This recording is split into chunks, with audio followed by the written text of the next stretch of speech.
NORML convention that I almost didn't go to. I walked into, they got another event going on next door.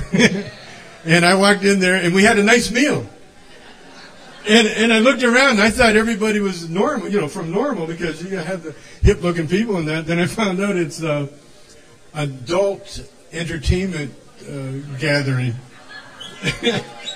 No wonder they all knew me. Hey, Chong, how are you doing, man? But it's nice, and it's Eddie's kids. They're raising money for Eddie's kids, and that's nice. We made a few stops on the way here because we were lost. And when stoners get lost, we don't worry about it, because we expect to be lost. That's why we never ask directions. We just get in the car and we expect the car to know where we're going. And the car usually does. I mean, you guys are all here. You made it. The interesting thing about my career, I've made a lot of money talking about pot. And I feel really blessed because when I think back on my career and how much money I've made and how many people I've met and how many countries I've visited, and my job was very simply getting stoned all the time and talking about it. Now, can you think of a better job than that? I can't, man. And so when I had to go to jail, I went to jail. It was almost like, it was about time, I was getting away with too much for so long. And not doing any more than just getting high and talking about it. That's all. And when Cheech and I made movies, well, first of all, we made the records. And I'm writing a book now, so I'm kind of going through the old memory lane. And I realized, writing the book, first of all, I couldn't get going on a book. If you guys write, you know how tough it is to get started. You make a ton of false starts. You fight with yourself. It's terrible. There's no reason why you can't write, but you can't write because you can't really fucking get going. It's just the way it is. And then I was at the last NORML convention in Aspen, and it was a lot of fun. And I was at Hunter Thompson's house. And I went there because, I'm a big fan of Hunter's. And I felt his ghost. I really did. And his ghost talked to me, not in words, but just feelings. And I felt his spirit. And his spirit was telling me, what the fuck are you doing? You're never going to write a thing if you don't smoke up first. Because I wasn't smoking up. I was trying to be very straight. You're going to write. I'm going to do this with a clear head, and nothing would come out.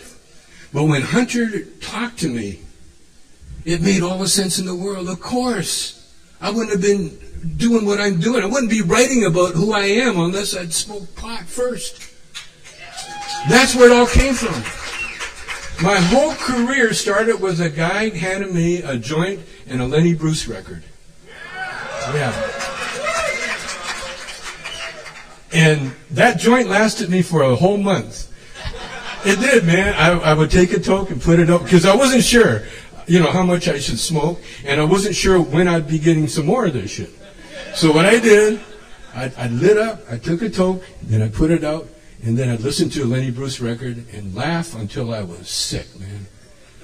And that started my whole thing. I wasn't a comedian by no means, but I knew enough since then that if I wanted to be creative, if I wanted to listen intelligently to anything or read intelligently, I had to get high first.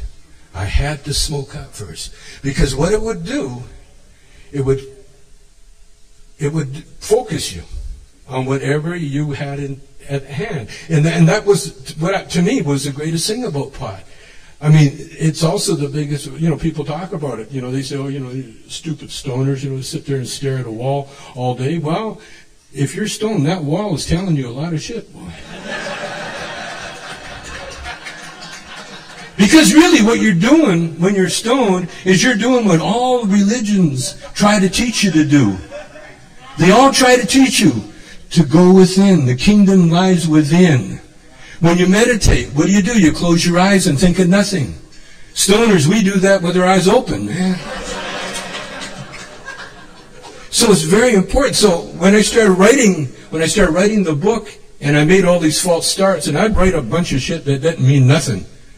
And then I toked up. And then, I didn't toke up. Let me take that back. I ate a brownie. I ate one of those beautiful brownies. And when you eat a brownie, you can't put a brownie out. You can't take a toke and put that brownie out, man. You get a brownie, you take it, and you know that you don't want to smoke it, you don't want to eat it all, because you know that it had to be made by a stoner. And when stoners make anything, they put the ingredients in the frying pan, they whip it up, and then they go, did I put pot in there? Oh, I better put some more. They whip it up some more, and then they go, I better put some more. What the heck? And so now you got like a kilo of wheat in a little brown square thing like this here. And when you take a little corner, because you're smart, you're not stupid, if you're intelligent, you take a little corner and you taste it, and sure enough, it gets you fucked up. Now, you're stoned, you got the munchies, and you're holding a fucking brownie.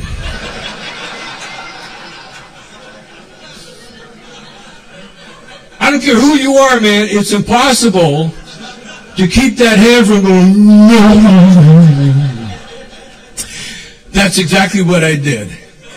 Then, I sat down and I started writing, and I wrote, I don't know how many hours I wrote, but I was there writing. My son came in and says, wow, Dad, man, you've been at it like 3-4 hours, man, straight, writing. And I wrote half the book just on that brownie. And then it also served another purpose. While I was sitting there, because I'm getting older, and us old guys, when we sit too long in any one spot, we sort of, get hard, not in a good way. Things sort of seize up on you. And I got the worst pain in my butt, man. And I had to go. I've been going to the doctor getting it treated, But the good news is that, guess what makes it feel good? The cannabis. It is so, that plant of ours, man, and it's coming onto its own. And the other magical thing about the plant, the herb that we're here celebrating, is that it helps us overcome adversity. It helps us overcome all the powers that are against free speech, freedoms that like this government has been thrown at us. And it does it in such a cool way. Because when you read the Bible, I got into the Bible when I was in jail. No, I did. I really, because it was, up until then, the only thing I had with the Bible was that if I was in a hotel room and I didn't have any papers, I'd go,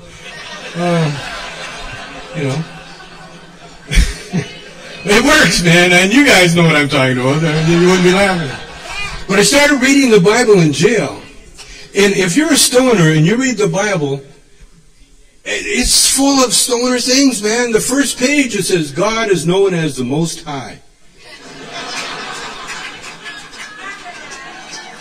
And there's nothing else behind it. It's just God is known as the Most High.